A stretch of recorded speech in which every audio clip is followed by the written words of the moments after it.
여러분 부전자전이라는 말 아시죠? 무슨 의미죠? 부전자전이라는 말이? 응? 아버지와 아들이 예. 아버지와 아들이 똑같다. 그래서 뭐랄까요? 사실 뭐 부전자전이나 뭐 모전여전이나 같은 의미의 말이에요. 같은 의미. 근데 이제 예전에 우리나라는 이제 좀 남존여비 사상이 좀 있어서 그래서 이제 그냥 부전자전이라는 말을 주로 많이 쓰는데 사실 뭐 모전여전 다 같은 말이죠. 같은 의미의 말인데 부모의 성품 또 부모의 어떤 태도, 삶의 태도들 그리고 부모의 어떤 성향, 어떤 성격들 또 부모가 가지고 있는 가치관 이게 이런 것들이 그 자녀들에게 그대로 이렇게 이어져서 자녀에게서 아버지의 모습이 나타나고 자녀에게서 어머니의 모습이 나타나고 이러할 때 이제 부전자전, 모전여전 이런 표현을 써요. 자, 그러면 여러분 하나님의 자녀, 하나님은 우리의 아버지시죠, 그렇죠? 하나님은 우리의 아버지신데 하나님이 우리를 말씀으로 낳으셨고 그래서 우리는 영적인 하나님의 자녀들이란 말이죠. 자, 그러면 하나님의 자녀인 우리들에게서 아버지인 하나님의 성품, 또 하나님의 태도, 그리고 하나님의 본성, 하나님의 가치관 이런 것들이 나타나는 것은 너무 자연스러운 일 아니겠어요? 그렇죠? 예. 이게 부자연스러운 게 아니고 특이하구나 아니면 이상한 일이 아닌 거예요. 그런데 세상에서는 그게 어떻게 보일까요? 이상해 보이죠? 네, 이상해 보이는 거예요. 이상해 보여요. 단지 그냥 어떤 초자연적인 무슨 능력이 나타나서 막 병원에서 막 안 된다고 불가능하다고 그런 사람들이 내 눈앞에서 막 치유되고 이런 걸 보면서도 이상하게 여기지만 그냥 직장 생활하면서 학교 생활하면서 또 가정에서 하나님 아버지가 행하시는 일들 예수님이 이 땅에서 계시면서 사역하시며 또 이 땅에서 33년을 사시면서 나타냈던 어떤 그 성품들 그거를 우리가 우리의 가정이나 일상생활에서 그냥 만나는 사람들에게 그대로 나타내고 살아가면 세상 사람들 우리 이상하게 봐.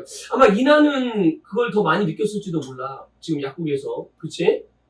이나는 이나 나름대로 이제 삶에서, 자기의 삶에서 예수님과 같은, 그러니까 이런 거죠. 내가 아는 말씀, 내가 믿는 말씀을 그냥 삶으로 사는 거예요. 그게 어려운 게 아니라 너무 자연스러운 거예요. 내가 배웠고, 내가 그걸 알고, 내가 그걸 믿으니까 당연히 그냥 삶으로 나타내는 건 너무 당연한 거죠. 근데 믿지 않고 모르고 그냥 행하려고 하면 이게 힘든 거예요. 잘 이해하셔야 돼요. 모든 삶에서 나 하나님 말씀대로 살고 싶어. 이건 누구나 다 예수 믿는 사람이면 누구나 다 원하는 바예요. 나 정말 사랑으로 살고 싶어. 정말 나누고 살고 싶어. 정말 형도만 살고 싶어.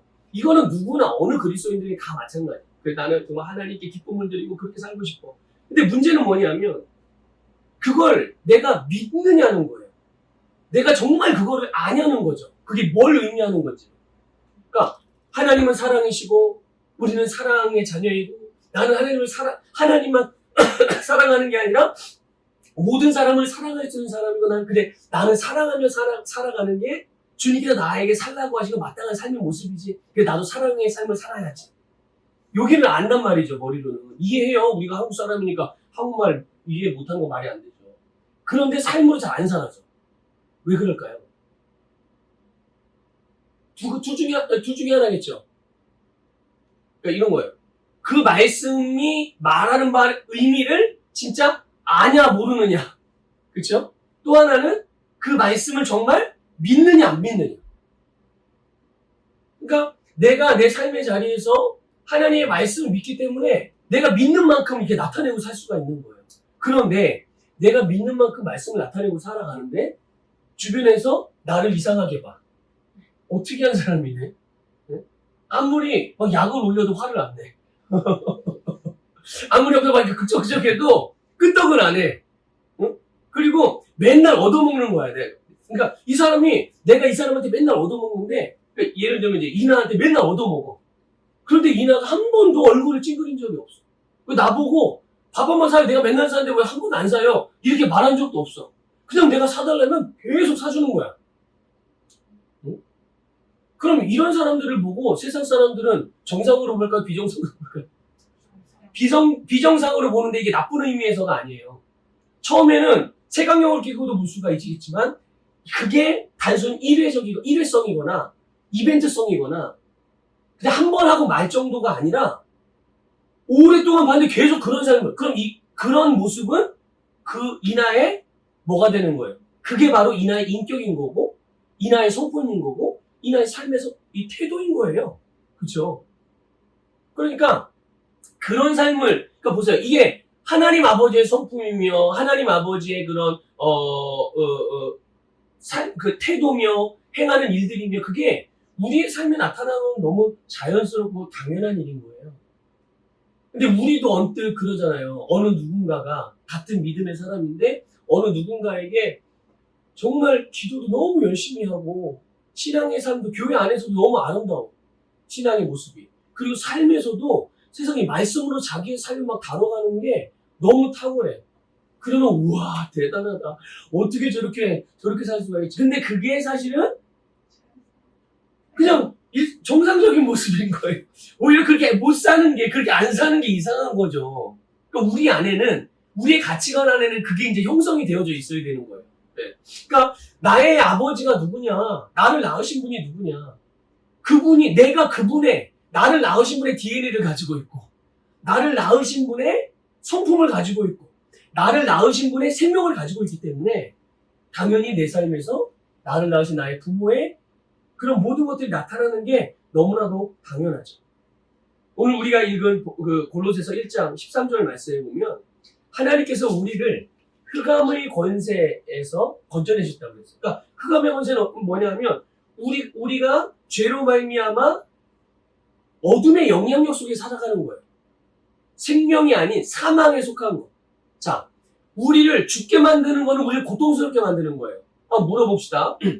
우리 새로운 자매도 있으니까. 자, 나를 고통스럽게 만드는 게 뭐예요? 나뿐만 아니라 사람들을 고통스럽게 만드는 요인들. 그게 뭐예요? 한번 얘기해 보세요. 그냥 생각나는 대로.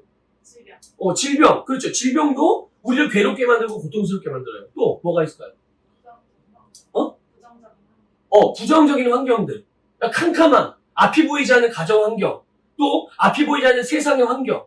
앞이 보이지 않는 나의 진로. 이런 것들은 나를 굉장히 힘들게 만드는 부분이죠. 이건 나만이 아니라 모든 사람들이 그렇게 느끼죠. 그런 상황에 들어가면. 또 뭐가 있을까요? 가난함도 그렇죠. 내가 뭔가를 하고자 하는 게 있는데 그게 돈 때문에 재정 때문에 뭔가 막혀.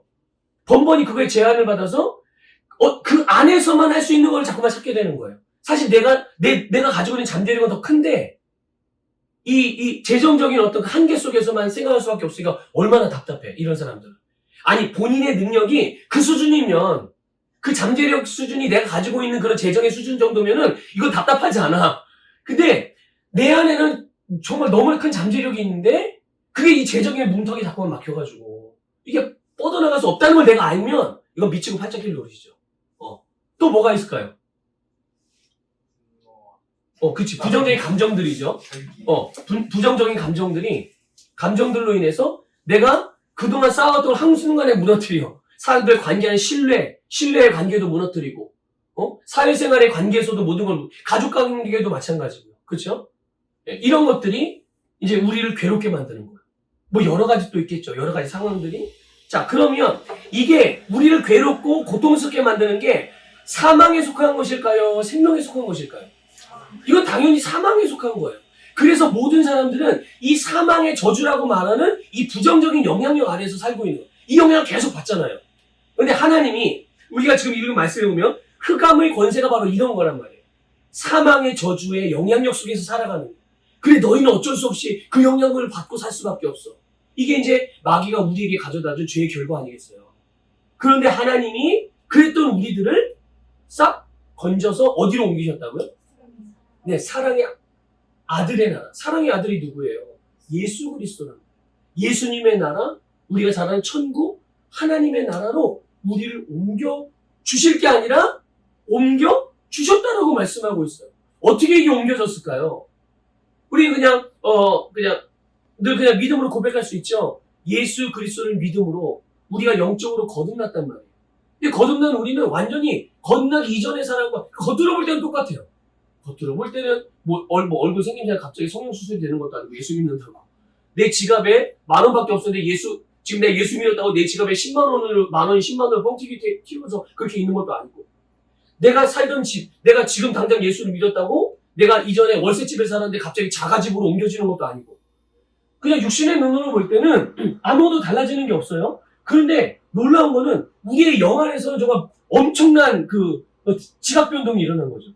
그게 뭐냐면 죽음과 생명이 한순간에 일어나는 거예요. 우리 안에서.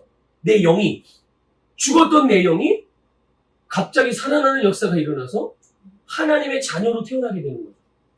그러니까 오늘 우리 낮에 설교 시간에 잠깐 언급했지만 하나님께서 이스라엘 백성들을 애굽에 남겨둔 채로 애굽에서 겪을 수 있는 문제들을 조금 해결해 주셔가지고 계속 애굽에 머물면서 문제없이 살아가게 해주신 게 아니란 말이죠. 어떻게 했어요? 애굽에서 아예 뽑아내셔서 가나안으로 가게끔 하셨단 말이죠. 이게 뭘 말하는 거예요? 지금 이 말씀, 오늘 본 말씀이에요. 흑암의 권세 아래, 사망의 저주 아래 마귀의 영향 속에서 고통스럽게 살 수밖에 없는 인생들을 하나님이 그들을 들어서 생명의 나라, 하나님의 나라, 사랑의 나라, 하나님의 나라로 옮겨주셨단 말이에요. 이 일이 언제 일어나느냐? 바로 누구든지, 어떤 사람이든 상관없어요. 누구든지 예수 그리스도를 믿고 거듭나는 순간 이 영적인 일이 우리 안에서 일어나는 거예요. 하나님의 나라 안에서 일어나게 되는 거죠. 자, 그래서 그러니까 거듭난 우리는 예수 그리스도를 믿고 살아가는 우리는 우리의 육신은 지금 이 세상에 살아가고 있는 것 같지만 사실 우리는 어디를 살아가고 있는 거예요? 보이지 않지만 느낄 수 없지만 하나님의 사랑의 아들의 나라 안에서 지금 우리는 살고 있는 거예요. 그 나라 안에서 살고 있는 거는 뭘 의미하겠어요? 하나님의 나라는 하나님 나라의 법이 뭐예요? 우리나라 대한민국 헌법이 있어요. 그 법 안에 살죠. 거기에 있는 이 우리나라의 그 전통, 우리나라의 어떤 규범들, 우리나라의 어떤 문화들 이 속에 산단 말이에요. 그럼 하나님 나라는요? 하나님 나라는 하나님의 법인 말씀으로 움직여지는 나라예요. 하나님의 문화가 있죠. 하나님의 규범들이 있어요. 근데 그 모든 문화, 말씀, 규범들을 아울러서 딱 품고 있는 게 뭐냐면 바로 하나님의 사랑이에요. 하나님의 사랑. 그 사랑, 여러분, 한 남자와 한 여자가 성인이 돼서 사랑했어요. 사랑해서 이제 결혼을 해서 가정을 갖게 돼요. 그럼 그 사랑이 어떤 열매를 맺어요. 그 열매가 뭡니까? 자녀예요. 나와 똑같은 또 다른 생명. 그러니까 사랑은 기본적으로, 그리고 가장 기본적인 거기만 전부죠. 사랑의 전부를 말한다면 나와 같은 생명의 탄생이에요. 생명의 역사, 살리는 거예요. 사랑은 항상 살리는 생명의 역사가 있는 거예요. 우리가 살아가고 있는 나라가 바로 그런 나라인 거예요. 우리가 살아가고 있는 이 하나님의 나라라는 것은 바로 이렇게 생명을 살리고 구원하고 그 한 사람 한 사람을 성공하는 인생으로 만들어주는, 그걸 돕고 그래서 그러니까 목사님 같은 경우라면 그런 거죠. 목사님이 태우기를 사랑으로 돕고 있어요. 섬기고 있어요. 그러면 태우기가 막 잘 돼. 항상 영적으로 성장하고 삶의 지경이 넓어지고 성품이 변하고 하여튼 때로는 뭐 이렇게 어려움이 있을지만 근데 그런 위기들을 말씀으로 잘 다스려가며 정복해가 점점 성장해. 그러면 목사님이 그걸 볼 때 태우기가 성장하는 걸 보고 뒤에서 팔짱 끼고서 저놈 내가 영적인 비밀을 가르치고 저렇게 성장을 잘하네. 난 뭐지 그럼? 이러면 돼요 안 돼요? 이게 아닌 거예요. 태우기가 생명 안에서 정말 영적으로 건강하게 잘 성장하고 그래서 그 영적인 능력을 가지고 삶을 잘 다루면서 좀 영적인 삶, 그냥 삶이 그냥 영적으로 사라지는 그런 삶을 살아가는 걸 보면 목사님이 뒤에서 박수 치는 거죠. 하나님께 감사하고 그걸 보면서 하나님이 나를 이 땅에 보내시고 태우기의 멘토가 되게 하시고 태우기를 영적으로 이끌어가는 목회자가 되게 하시고 이걸 이제 목사님은 하나님께 감사하는 거죠. 그렇다고 태우기가 목사님에서 뭐 밥을 사요, 돈을 줘요, 자기가 잘 됐다고 뭐래. 물론 밥도 사지. 물론 밥도 사고, 이제, 협력도 하고 잘 하죠. 그런데, 그런 어떤 은혜를 입었다고 해서 그 보상과 대가로 목사님한테 뭔가 지불하는 건 아니에요. 그렇죠? 목사님이 오늘 나를 위해서 시간 1시간 내주셨으니까 제가 1시간의 보상을 목사님께 드릴게요. 이런 게 아니잖아. 그런 게 아니에요. 그럼에도 불구하고 목사님 안에서는 나와 같은 또 다른 생명이 살아나고 성장하고 성공하니까 그게 너무나도 감사하고 그거를 여러분 뭐 돈 얼마를 주고 바꿀 수 있겠어요? 한 생명이 살아나고 한 생명 변화되는 걸 보면서 과연 얼마를 주면은 그 기쁨과 바꿀 수 있겠냐고요. 목사님은 만약에 그 기쁨 그런 만족이 있는데 누가 나한테 1억을 준다 그러면 안 바꿔요. 100억을 준다면 바꿀 수 없어요. 어떤 돈으로 이 세상의 것으로 그거는. 왜냐하면 그게 바로 하나님이 하나님의 말씀을 따라 행하고 하나님께서 나에게 있으라고 한 그 위치에서 하라고 하신 그 일을 하는 일꾼들, 하나님의 청지기들에게 주시는 그들만 가질 수 있는 그런 놀라운 축복이에요. 그게. 그러니까 이거는 누구에게 설명해서 알 수 있는 게 아니야. 본인이 그 위치에서 그 자리에서 그 하나님의 말씀을 따라 행하고 하나님이 주신 열매를 맺는 걸 보게 되면 그러면 이제 이게 나에게는 최고. 이걸 누가 알겠어요, 이거. 이런 기쁨. 그러니까 여러분들 한 사람 한 사람도 이제 여러분들이 이제 VIP들이 있는데 그 VIP들을 초청을 하든지 그들에게 예수를 영접하게 하고 그럼 보세요. 한번 생각해 보라는 얘기야. 내가 내 옆에 있는 친구든지 부모든지 누구든지 예수를 안 믿고 있지만 내가 너무 사랑하는 사람들이야. 근데 그 사람들을 내가 가장 근본적으로 도울 수 있는 일은 그 영혼을 구원시켜서 그들의 삶에서 승리의 삶을 살아가게 만들어주는 거예요. 자, 한번 물어볼게 대답을 잘하세요, 여러분들. 여러분들 여러분들 VIP들에게 예수를 믿게 하고 그들을 영적으로 성장하게 하고 좀 하나님의 자녀가 되게 했을 때 여러분 그들에게 얼마를 받기 위해서 그런 일을 하세요? 그들에게 무슨 보상을 받기 위해서 그런 일을 하세요? 네? 바라는 거 있어요? 없어요. 여러분 그걸 꼭 아셔야 돼요. 그걸 여러분 꼭 기억하셔야 돼요. 내가 그들에게 바라는 게 없어. 근데 나는 왜 그 일을 하지? 괜히 왜 내 시간을 들이고 내 재정을 들이고 내 열정을 쏟고 내 마음을 쏟고 내 사랑을 쏟아서 왜 그 일을 하냐는 거예요. 그 사람들에게 뭔가 대가를 바라지도 않으면서. 근데 그게 하나님이 나에게 살라고 하신 삶이니까 우리는 그거를 기쁨과 감사함으로 감당하고 가는 거예요. 그게 내가 살아가는 이유. 우리 살아가는 사람이고 사실 오늘 말씀 나눌 게 많은데 지금 근데 왜 말씀이 이렇게 전해지나 모르겠네요. 자, 부부가 한 가정에서 이제 남편과 아내가 이제 사랑으로 가정을 이뤘어요. 가정을 이뤘는데 한 10년 살다 보니까 한 15년 살다 보니까 한 20년 살다 보니까 권태기가 온다고들 해요.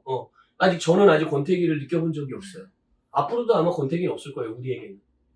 자, 그런데 권태기를 느낀대요. 그래서 관계가 좀 소원해지고 조금 그냥 별로 좀 무감각해지고 사랑이 좀 무뎌지고 상대방에 대해서 좀 상대방에 관심을 주고 이러는 게 좀 무뎌지고 그러죠.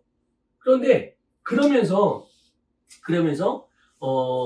상대방에게 뭔가를 바라는 것도 이제 별로 시들 원하는 것도 없어. 그냥 사는 거야.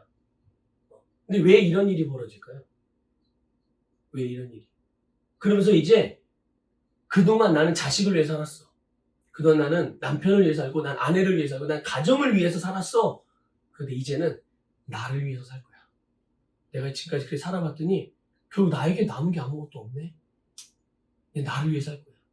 나도 여행도 다니고 나도 나의 시간을 좀 갖고 나의 공간도 좀 갖고 내가 하고 싶은 거 해야지. 이게 그냥 일반 세상 사람들이 생각하는 거 아니에요? 그리고 그리스도인들 중에도 이렇게 생각하고 살아가는 사람들이 너무 많아. 너무 많아. 근데 이게 한번 가만히 생각해 보세요. 이게 맞는 얘기일까요? 네? 그래서 저는 그런 분들에게 물론 이제 반박은 할 수 있겠지만 한번 그런 권면을 생각의 전환을 좀 이게 생각을 좀 바꿔보라는 권면을 드리고 싶어요. 그게 나의 삶이라는 거는 왜 생각을 못할까? 내 인생이라고 그래가지고 그러니까 나 혼자만을 위하는 인생이 과연 그렇게 사는 게 그것만이 나의 삶인 것인가? 그게 아니라 그게 나의 삶이라고요. 나의 삶. 그게 결국은 나를 위하는 삶. 근데 왜 지금은 그런 것에 대해서 보람도 못 느끼고 기쁨도 못 느끼는가? 그리고 아이가 태어나잖아요. 그럼 아이가 나에게 해주는 게 아무것도 없어.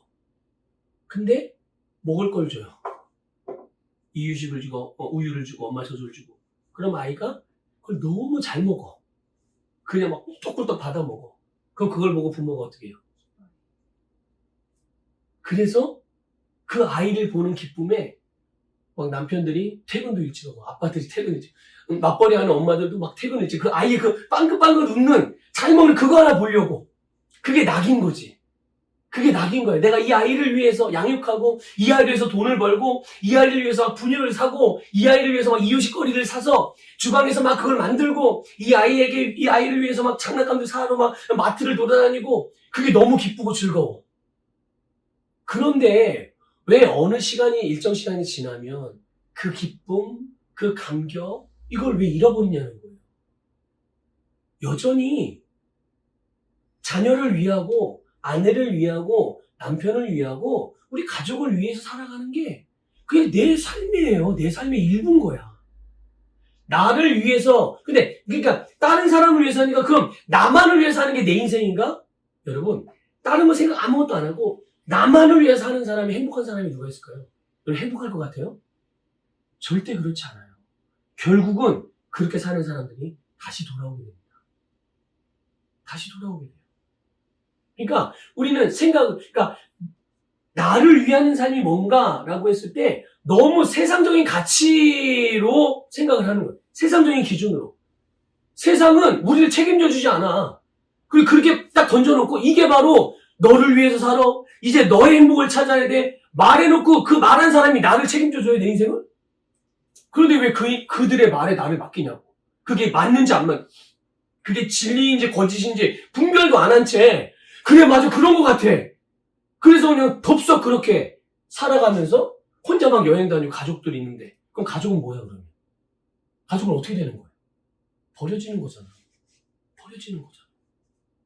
그러니까 그게 나의 삶인데 그러니까 여러분의 삶이 그러니까 여러분 개인적인 이익을 위해서 개인적인 만족을 사는 게 절대로 여러분을 행복하게 해주지 않는다니까요. 결국은 하나님께서 나에게 살라고 하니 그런 삶. 진짜 나를 위하는 삶은 내가 내 옆에 있는 사람을 돕고 섬기고 그에게 주고 그를 성공시키고자 하는 그것이 진짜 나를 위한 삶입니다. 왜 하나님이 나를 향하여 섬기라고 나를 향하여 다른 영혼을 구원하라고 나를 향하여 왜 자꾸만 다른 사람에게 나눠주라고 베풀라고 사랑하라고 말씀하신 이유는 그게 진짜로 나를 위한 일이기 때문에 그냥 단순하게만 생각해봐도 그래요. 내가 말씀을 따라서 옆에 있는 사람을 도와야 돼. 그러면 적어도 내가 옆에 있는 사람보다는 가진 게 많아야 될 거 아니겠어요? 그렇잖아요. 적어도 옆에 있는 사람보다 아는 게 많아야 될 거 아니겠어요? 적어도 옆에 있는 사람보다 내가 훌륭한 사람이어야 되는 거 아니에요? 그렇죠. 그래야 돕고 섬길 수가 있는 거죠. 그러면 목사님 그래 맞아요. 내가 누군가를 도우려면 난 옆에 있는 사람보다 내가 자격을 갖춰야 되니까 나는 돈을 더 많이 벌어야 나는 이제 태우기 같은 이나를 섬기고 도우려고 그러니까 이나보다 더 많이 알아야 돼. 그래서 공부를 더 열심히 해. 이나보다 많이 알고 있어. 이나를 도우려고 그러는데 이나보다 재정이 더 많이 필요한 거야. 그러니까 이나보다는 수입이 내가 더 많아야 돼. 막 열심히 일하고 막 투잡 쓰리잡 하면서 막 이렇게 가져가는 사람도 있어요. 그런 의미가 아니잖아. 하나님이 우리에게 그렇게 살라고 하셨어요? 그럼 여기에는 어떤 의미가 있는 거예요? 하나님이 나를 어떤 존재가 되게 하셨는 거죠? 내가 옆에서 봤을 때 누군가가 필요가 보여. 내가 그걸 섬겨주면 될 것 같아. 그러면 이 사람에게는 자기 눈에 보인 이 사람의 필요를 가지고 있을까요? 안 가지고 있을까요? 가지고 있는 거예요. 그게 적어도 그 필요를 채울 수 있는 잠재력은 내가 가지고 있는 거예요. 하나님께서 그 감동을 주셨을 때 내가 그 감동에 아멘하고 알았습니다 하나님 내가 그거를 선택할게요. 주님의 감동. 그러면 이제 그때부터 어떤 일이 일어나는 거예요? 내 속에서 그를 돕고 섬겨 그의 필요를 채울 수 있는 이제 성령의 역사가 시작이 되는 거예요. 그래서 그 필요를 채울 수 있는 근데 지금 내가 그 필요가 나한테 없네? 그럼 성령님께서 나로 하여금 그 필요를 가질 수 있게 내가 소유할 수 있게 길을 열어주시고 그런 통로를 만들어주시고 기회를 만들어주시고 그걸 내가 가지고 이게 얻게 하시고 그걸 이제 얻은 걸 가지고서 내가 풀어내게 하시고 자격들을 갖추게 하셔서 그것도 계속 공급해서 결국 나에게 필요가 보여서 내가 그 필요를 채우고자 하는 그 사람에게 그런 상황, 그런 모임, 그런 공동체, 그런 곳에 결국은 채울 수 있게. 그럼 나에게는 적어도 그들의 필요를 채울 수 있는 정도가 됐기 때문에 그들보다는 더 많은 무언가가 채웠던 그 무언가. 뭐 재정을 채울 수도 있고 어떤 진로를 채울 수도 있고 아니면 사랑을 채울 수도 있고 그렇죠? 또 어떤 환경적인 여러 가지 뭐 이런 것도 채울 수도 있고 그럼 그 채우고자 했던 것보다는 그 내용의 어떤 무언가보다는 나는 적어도 더 풍성하게 갖고 있어. 하나님이 우리에게 그렇게 역사하시는 거죠. 그러니까 이런 부분들을 우리 시흥 제자교회 우리 청년들이 또 함께 또 우리 자매도 같이 우리 모두가 이런 하나님의 영적인 원리 안에서 이게 하나님의 사랑의 아들의 나라에서 살아가는 삶의 모습이라는 말이죠. 우리를 그렇게 살아가게 하시고 지금 우리 그 안에서 살아가고 있는 거. 다만 우리가 그 부분에 대해서 평소에 인식하지 못하고 자꾸만 눈에 보이고 귀에 들리고 이 감각으로 느껴지는 세상만 자꾸만 보고 집중하니까 진짜 내가 어디에 살고 있는지를 자꾸만 잊어버리는 거예요.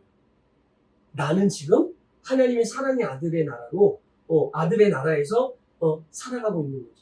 자, 그러면 아까 우리 읽은 그 1장 13절에서 우리를 사랑의 아들의 나라로 옮기셨다고 그랬어요. 그럼 어떻게 우리를 사랑의 아들의 나라로 옮기셨는가? 보니까 14절에 것에 대한 답이 나와요. 이게 뭐냐면 바로 우리가 예수 그리스도 안에서 속량, 다시 말하면 죄사함을 받았기 때문에, 다른 말로 또 표현하면 용서를 받았기 때문에, 우리가 주님으로부터 용서를 받았기 때문에 우리가 사랑의 아들의 나라, 바로 사랑의 나라로 옮겨질 수가 있었던 거예요. 여러분, 하나님은 사랑이시고 그분의 나라는 사랑의 나라. 그러니까 사랑이신 하나님이 계신 곳, 사랑의 하나님이 다스리시는 곳, 사랑의 하나님이 역사하시는 그곳이 바로 하나님의 사랑의 나라이고, 거듭난 우리가 하나님의 이 사랑의 나라 안에서 살고 있다고 할 때 보통 많은 성도들은 이런 거를 그냥 감상적이고 또는 좀 어떤 좋은 느낌적으로 생각을 해요. 해석을 하는 거예요. 그래, 하나님은 사랑이셔. 얼마나 사랑이 많으시지. 그래, 하나님의 나라는 사랑의 나라야. 그래, 우리가 그 안에서 그래, 서로 사랑을 시작시작해보자. 우쭈쭈 해주고 이렇게. 이게 이제 그 감정적이고 감각적으로 이 사랑이라는 거를 접근을 하는 거예요. 물론 그런 요소도 있죠. 그런 요소도 있어요. 자, 그런데 여러분, 이건 단순히 그냥 감상적인 느낌이 아니라 정말 실제거든요. 우리가 살고 있는 이 사랑의 나라는 사랑의 나라에 아주 너무나도 중요한 특징. 그게 뭐냐? 바로 용서예요. 용서. 죄사함. 용서란 말이죠. 그렇기 때문에 사도 바울은 오늘 우리가 읽은 본문 말씀에서 골로새 교인들과 또 이 말씀을 읽고 있는 모든 성도들에게 주님께서 우리를 용서하신 것처럼 우리가 서로 용서하라라고 말씀하고 있는 거예요. 그러니까 우리는 이 하나님의 사랑의 나라 안에서 하나님의 무제한적인 사랑을 받고 있잖아요. 그렇죠? 하나님이 나를 사랑할 때 너는 목사니까 내가 조금 더 많이 사랑해주고 우리 태욱이는 평신도니까 그보다 조금 내가 어떻게 목사인 김원아 목사보다 너를 더 많이 사랑할 수 있겠냐? 너는 김원아 목사님은 한 10% 정도 좀 모자라게 사랑해줄게. 이게 아니에요. 이게 아니에요. 또는 김원아 목사는 목사니까 내가 10번 용서해주지만 너는 그래도 평신도고 청년이고 그러니까 또 아직 믿음의 분량이 좀 저조하니까 너는 내가 5번만 내가 너를 용서해줄게. 이러실까요? 아니에요.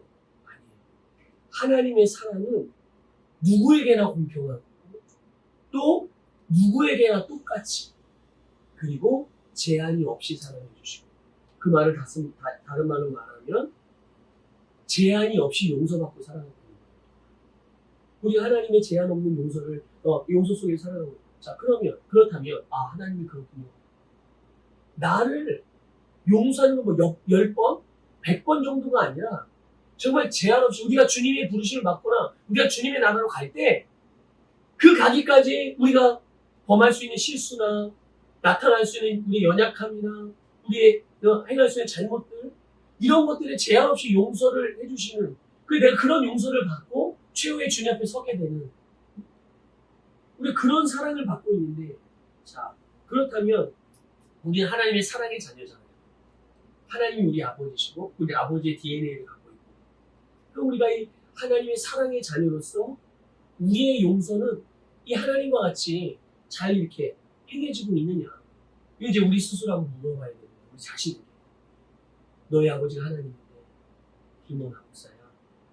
너는 너의 삶에서 네가 받고 있는 용서만큼 그 용서가 행해지고 있는가? 그러니까 나 자신 하나님께 용서받기를 원하면서 정작 나는 다른 사람을 용서하지 않는다면 내가 주님으로부터 용서받는 일에도 제한적일 수밖에 없다는 거죠.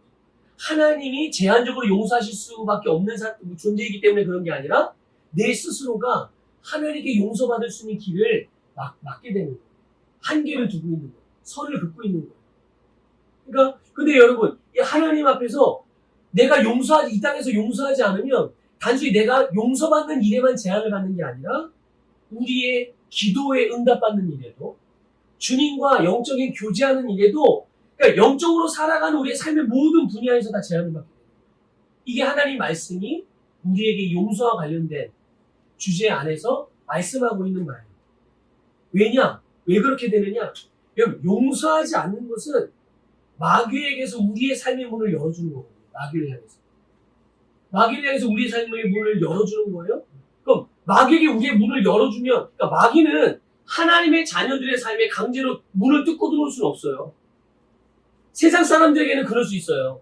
그런데 하나님의 자녀들에게는 절대로 문을 강제로 뚫고 들어올 수 없어요. 왜냐하면 하나님이 지키시고 보호하시기 때문에. 그런데 하나님은 그럼에도 불구하고 인격적이신 분이에요. 그렇기 때문에 하나님은 내가 원하면 내가 원하는 대로 우리에게 주시지만, 내가 원치 않으면 그게 아무리 좋은 건 할지라도, 저 싫어요 하나님, 저거 원치 않아요, 저는 그거보다 딴 거 원해요. 그러면 하나님은 하나님이 주시고자 하시는 것들을 주실 수 있을까요? 못 주실까요? 우리에게 주실 수가 없는 거죠. 우리가 받을 수가 없는 거예요. 내가 원하지 않으니까. 왜요?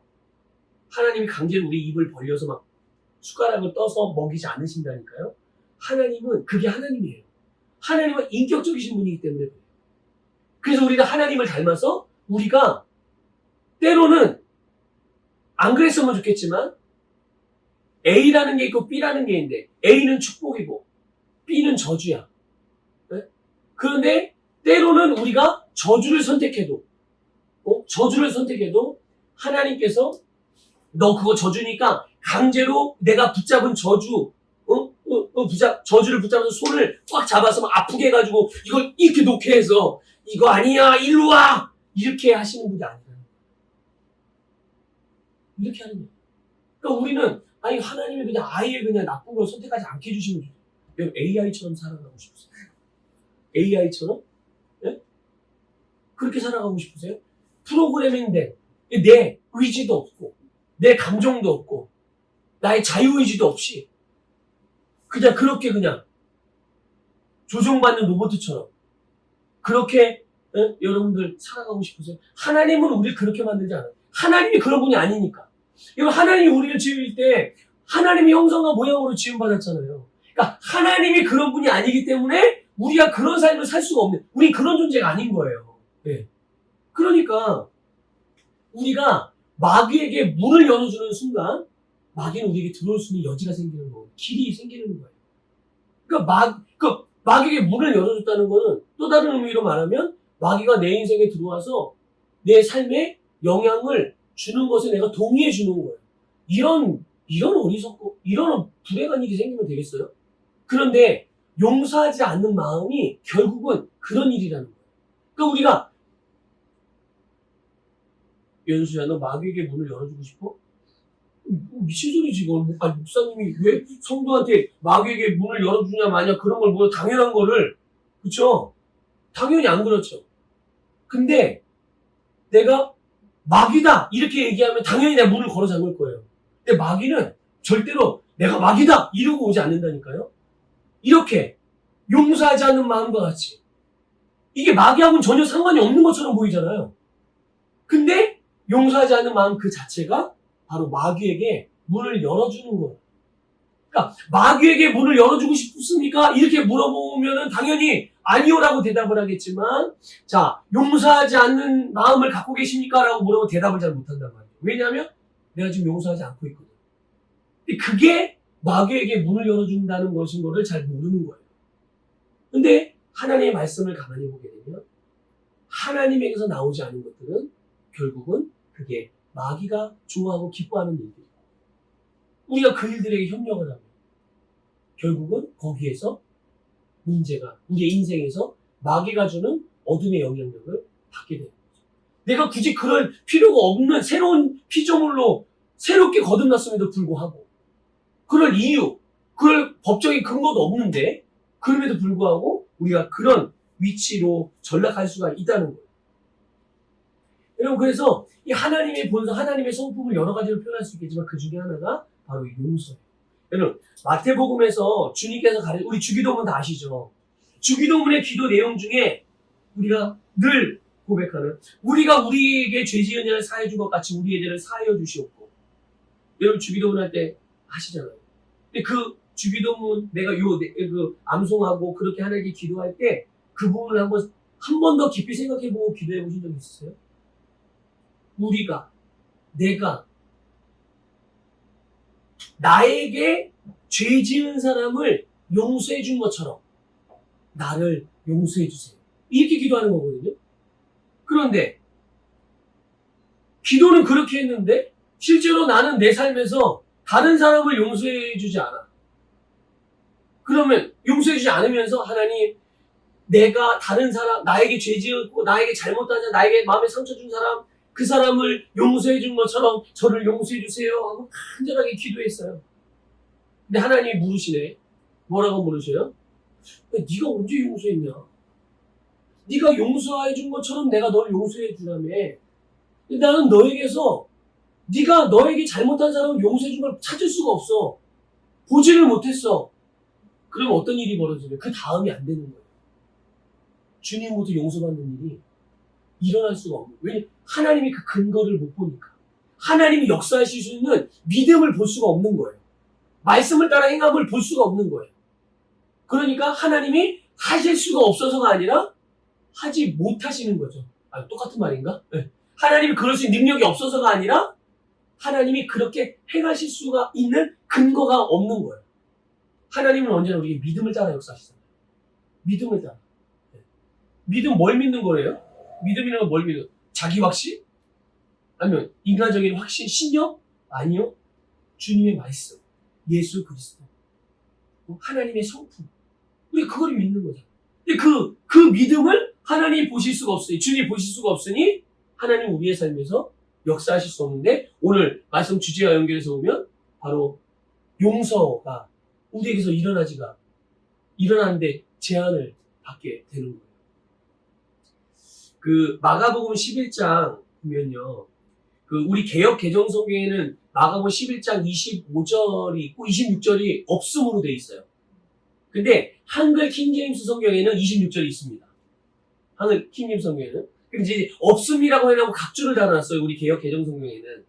그리고 그 각주 내용을 해서 성경 밑에 조그마한 글씨로 이제 그 한글 킹제임스 성경에 나온 그 말씀 성경 구절을 그대로 적어놨어요. 자, 그게 뭐냐면 이렇게 말씀해요. 하나님께 용서받는 것에 있어서 아주 원리적인 말씀을 해주신 거예요. 제가 읽어볼게요. 잘 한번. 혹시 뭐 성경 찾을 수 있는 한번 찾아보세요. 각자 자기 성경. 마가복음 11장이에요. 25절, 26절.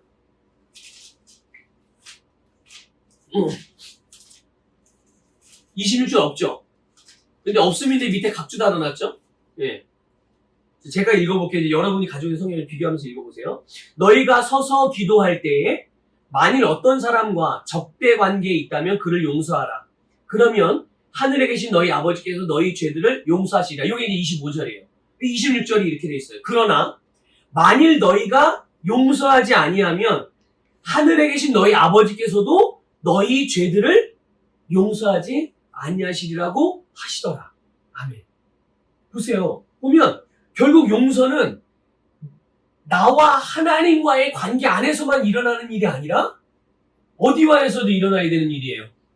나와 다른 사람과의 관계, 그러니까 우리의 인생에서 우리가 이 땅에 살아가는 우리 가족 관계 안에서, 교우 관계 안에서, 또 동료 관계 안에서, 목회자와 성도 관계 안에서, 그러니까 우리가 만나는 맺고 있는 모든 사람들과의 관계 안에서 이루어져야 되는 거예요. 하나님과 나 안에서만, 나와의 관계 안에서만 내가 하나님으로부터 내가 용서받고 그런 정도만이 아니라 우리의 인생의 삶 가운데에서 용서가 일어나야 되는 부분인 거예요. 그러니까 지금 조금 전에 본 말씀을 보면 25절 말씀을 보면 너희가 서서 기도할 때라고 했어요. 너희가 서서 기도할 때.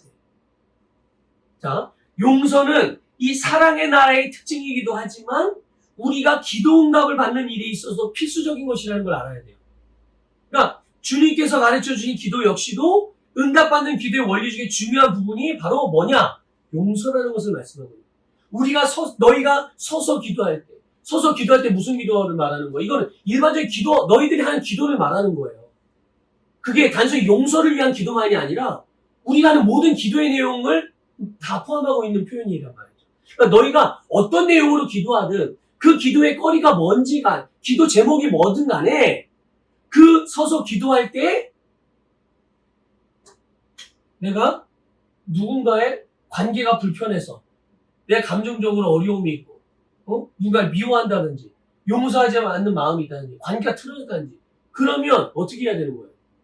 먼저 용서부터 하고 그 다음에 기도하는 거예요. 그 다음 그래야 그 기도가 응답되어진다는 것을 알 수가 있는 거예요. 여러분 마태복음 18장 23절 이하에 보면 1만 달란트 빚진 자 이야기 나와요. 여러분 기억하세요? 자세히는 모르지만 들어본 기억이 있죠. 1만 달란트 빚진 자가 용서받는. 여러분 1만 달란트를 지금 한국 돈으로 사실 뭐 액수는 중요하지 않아요. 중요한 건 뭐예요? 1만 달란트는 상징적인 의미인 거예요. 사람이 아무리 노력해도 갚을 수 없는 그런 액수의 빚을 말하는 거거든요. 그런데 그냥 제가 한번 이렇게 한번 알아봤어요. 1만 달란트가 과연 얼마인가? 하루 일당을 7만 원이라고 했을 때 우리나라 돈으로 하루 그냥 일반 노동자들 하루 일당이 7만 원이라고 했을 때 지금은 좀 임금이 올라가지고 더 많죠. 7만 원보다 더 비싸죠. 근데 이제 7만 원이라고 했을 때 4조 2천억이에요. 4조 2천억. 아니 무슨 일을 해서 이 돈을 빌렸는지 모르겠어. 네, 무슨 돈? 그러니까 4조 2천억인데 이만큼을 빚진 사람이 생각해보세요. 태우기가 만약 4조 2천억을 빚졌어. 누군가에게 갚을 수 있어요? 그러니까 이건 불가능한 걸 말하는 거예요. 불가능한 거. 근데 그게 이제 누가 봐도 이거는 갚을 수 없다는 걸 알아. 누가 봐도. 그러니까 주인이 그걸 알기 때문에 그 종을 불쌍히 여기고 빚진 자를 이제 탕감을 해준 거예요. 아무런 조건도 없이. 이게 얼마나 이게 감사해요. 얼마나. 목사님도 부채가 있어요. 마이너스 통장 사용을 하기 때문에 부채가 있단 말이지. 몇 천만 원 부채가 있어.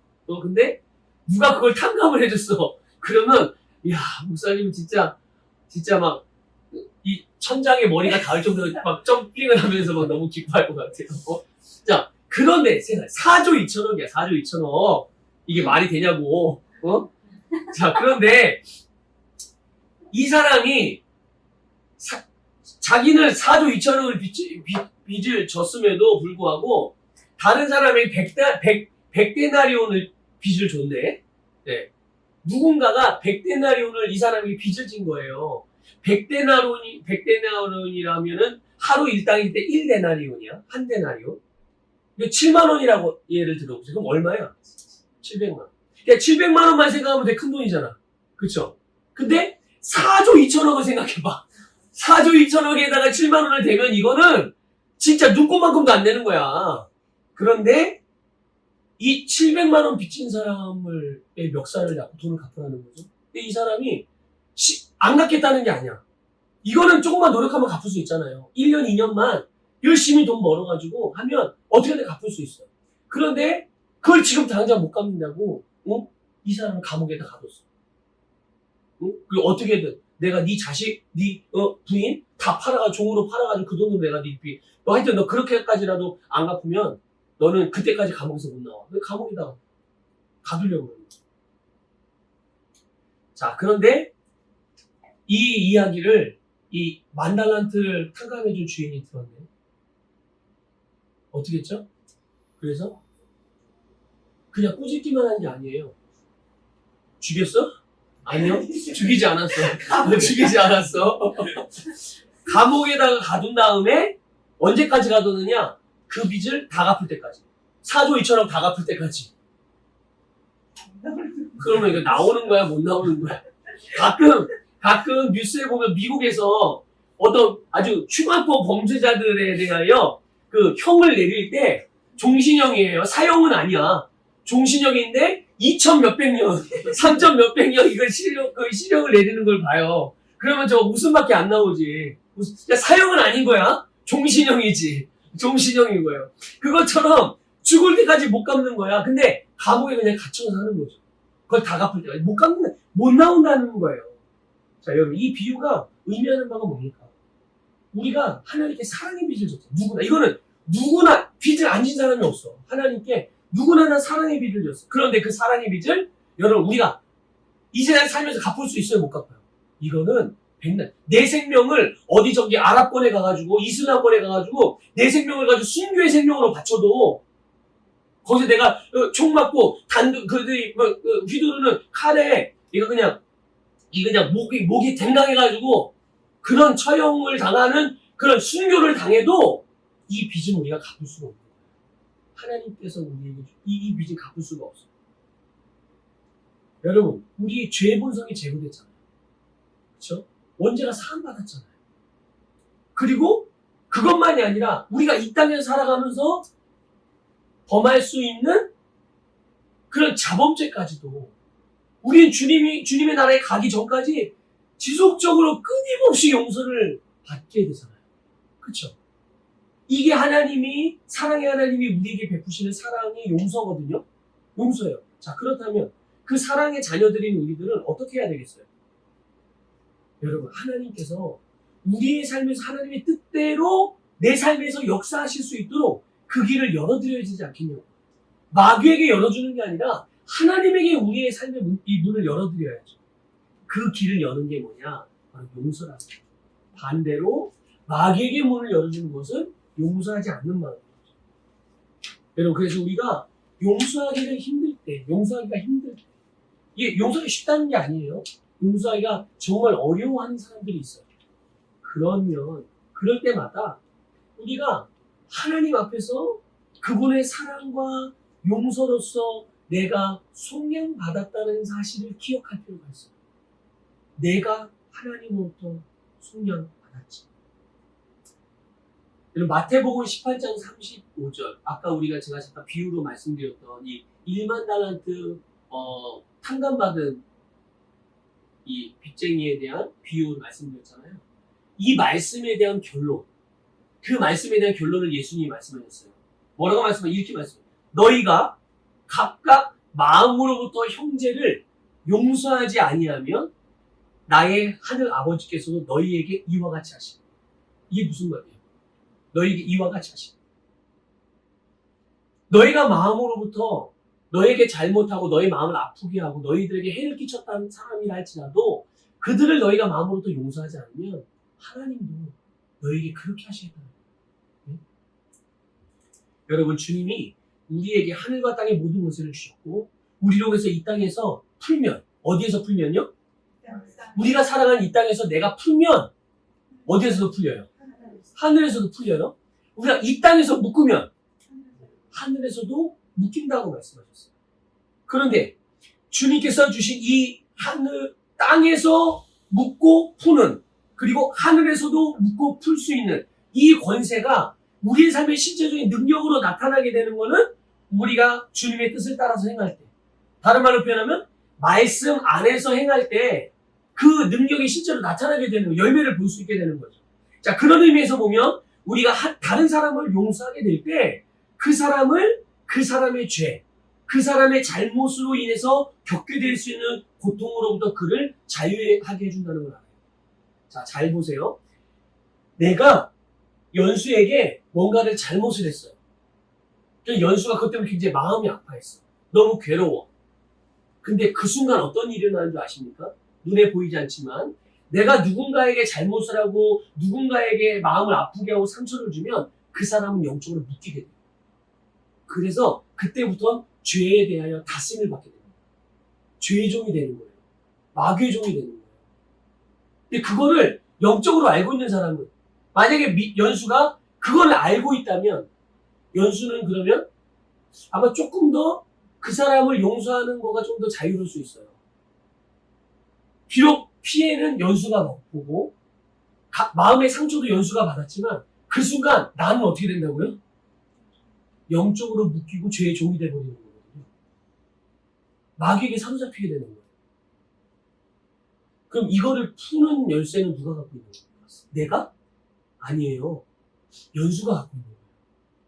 그러니까 연수가 나에 대해서 나를 용서해주면 마귀의 속박, 죄로부터 받게 될 수 있는 여러 가지 고통과 아픔을 당할 수 있는 그런 여러 가지 상황들, 그거로부터 나를 그럼 나는 그걸 알아요, 몰라요? 나는 몰라. 나는 그냥 연수한테 마음에 상처 주고 나 두 발 뻗고 그냥 확 편하게 막 이러고 잘 수도 있어. 마음 편하게. 근데 마음 편하게 편한 게 아니에요. 그의 영혼과 삶이 묶이고 그때부터 이제 그 인생에 또 다른 차원의 여러 가지 어려움이 올 수가 있는 거죠. 어쨌든 마귀가 주는 건 좋은 건 아니니까. 근데 그거를 연수가 알고 있다면 연수는 그 영혼을 나를 바라보고 불쌍히 여기는 마음, 안타까워하는 마음. 그래서 연수는 나를 위해서 용서하기를 선택하고 용서해주면 나에게서 그것이 풀어지게 돼요. 놀라운 영적인 원리 아니에요? 그렇죠? 이걸 내가 알든 모르든 상관없어요. 연수가 나를 용서해주고 내가 그 안에서 자유해져. 내가 그 어려움부터 벗어나게 되는 거죠. 여러분, 우리 안에 거하시는 성령님이 나의 마음을 살피세요. 내 마음이 어떠한지.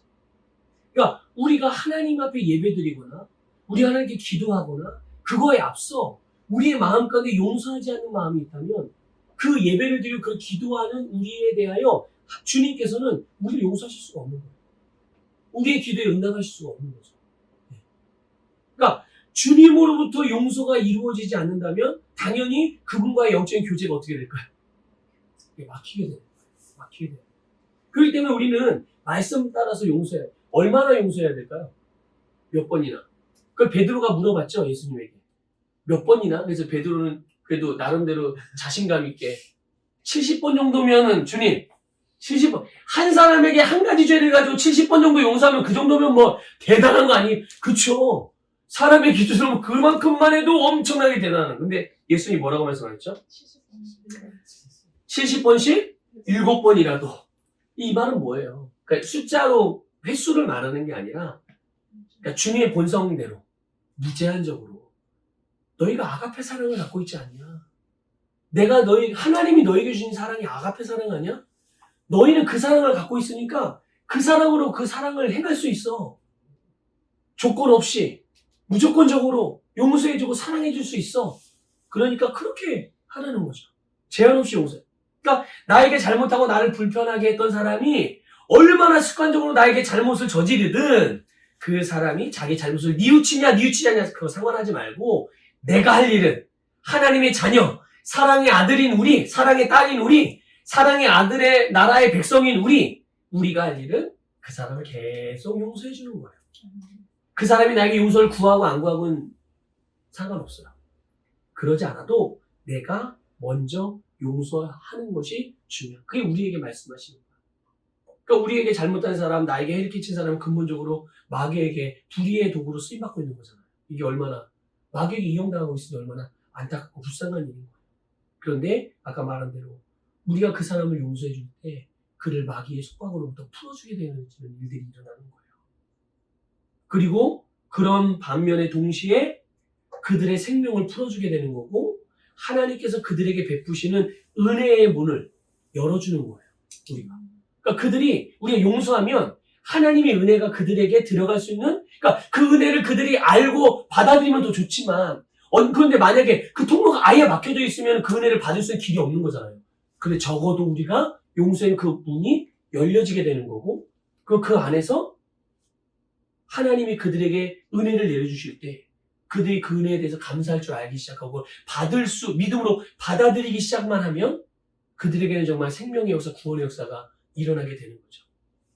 그래서 우리가 만약 용서하기가 힘들다 그러면 용서하기가 좀 어렵게 느껴지면 하나님이 나를 어떻게 용서해 주셨는지를 한번 생각해 보면 그것도 좋은 방법이고 조금 전에 말한 대로 저 사람이 지금 마귀에게 죄의 도구, 마귀의 도구, 죄의 지금 속박 속에 얽매이고 있구나. 이걸 생각해 본다면 우리가 나에게 해를 끼친 사람이라 할지라도 용서할 수 있는 마음이 우리에게 자연스럽게 솟아나게 될 거예요. 그래서 하나님이 나를 어떻게 용서했는지 기억하면 하나님께서 나에게 하신 것과 똑같이 하나님 우리 아버지잖아요. 우리 그분의 자녀. 그러니 당연히 하나님이 나에게 하신 것과 똑같이 행하실 수가 있는 거예요. 한 가지만 더 말씀드릴게요. 하나님께 있어서 용서는 뭐냐? 용서는 잊어버리는 거예요. 용서는 잊어버리는 거예요. 그러니까 하나님께서 용서하신 대상의 모든 죄와 잘못에 대한 기억을 다 지워버리신 거예요, 스스로. 그리고 다시 거론하지 않는 거예요. 우리 태욱이하고 이나는 이제 둘이 서로 교제하는 사이니까 서로 혹시라도 이제 불편한 일이 생기거나 갈등이 있을 때 서로 이제 용서도 구하고 또 용서하기도 하고 아마 수많은 시간 동안 막 그런 게 이제 누적이 돼 있을 거예요. 그래서 아마 사랑의 크기가 점점 커졌겠죠. 또 그만큼 성숙하고 관계가 깊어졌을 거예요. 자, 그런데 만약에 내가 용서했어요. 태욱이가 이나를 용서하고 이나가 태욱이를 용서했어요. 어떤 A라는 어떤 사건에 대한 A라는 잘못에 대한 용서했어요. 용서했으면 지금 하나님의 용서는 어떤 의미라고요? 잊어버리는 거예요. 그런데 한 1년 있다가 작년에 내 마음을 아프게 했던 게 생각이 갑자기 났네. 말다툼을 하다가 보니까 너 작년에도 그러더니 또 그래? 그때 너 미안하다고 그랬으면 다시 하지 말아야지. 이렇게 말할 수 있죠. 말할 수 있어요. 그런데 진짜 용서는 어떻게 하는 거예요? 다시 거론하지 않는 거예요. 그게 우리가 하는 용서. 하나님의 사람들이 하는 하나님이 행하시는 용서예요. 하나님이 언제 우리에게 너 옛날에도 그러했어 내가 용서해줬는데 또 그러는구나 이렇게 말씀하시나요? 아니요. 하나님은 언제나 우리가 용서를 구할 때 마치 내가 지금 처음 죄를 지은 것처럼 대하세요. 내가 언제 죄를 졌는지 기억을 못 하세요. 아예 생각을 안 하시거든요. 왜냐하면 내가 회개했거든. 회개하면 하나님께 용서해 주시잖아요. 그 용서하면 하나님 그걸 끝. 얼마나 감사해요. 그렇다고 우리가 죄를 짓고 잘못하는 거를 여러분 허용하는 게 아니에요. 네. 하나님께서 우리에게 용서하신 용서가 그런 거라면 우리의 용서도 당연히 그런 용서가 돼요. 다시 그래서 부부싸움 할 때 감정적으로 격해지는 이유 중에 하나가 그거래요. 다시 또 옛날 거 꺼내가지고 두천에서 이야기하고 그걸 지적하고 그러면 그때 그 문제 다 끝난 거 아니야? 이렇게 말하면 그러니까 그때 그랬는데 왜 또 그러냐고 이렇게 하면서 서로 이렇게 막 아웅다웅하게 되는 거.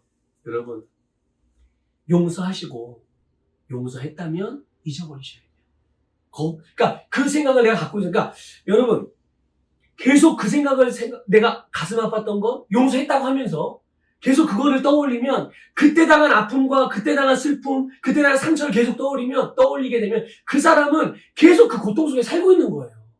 얼마나 그 인생을 피폐하게 만드는 겁니까? 용서하고 용서했다면 이제 그 기억은 지워버렸어요. 하나님처럼. 그래서 우리가 그리스도인으로서 나에게 잘못한 일을 위해 할 수 있는 최고의 선택. 그것은 먼저 내가 용서하는 거예요. 하나님께서 그랬을 거죠. 그래서 여러분 오늘 이제 이따가 기도할 때 또 여러분들 그런 일들을 만나게 될 때 그렇게 주님께 주님 제가 누구누구를 또 누구누구의 잘못을 오늘 이 시간 용서합니다. 그리고 내가 그 사람을 위해서 축복하고 그 사람을 중보하면서 주님 기도합니다. 이 고백이 늘 용서의 고백으로 여러분의 태도를 바꾸는 고백으로 만들어 가실 수 있으면 좋겠어요. 그러니까 용서는 선택이에요.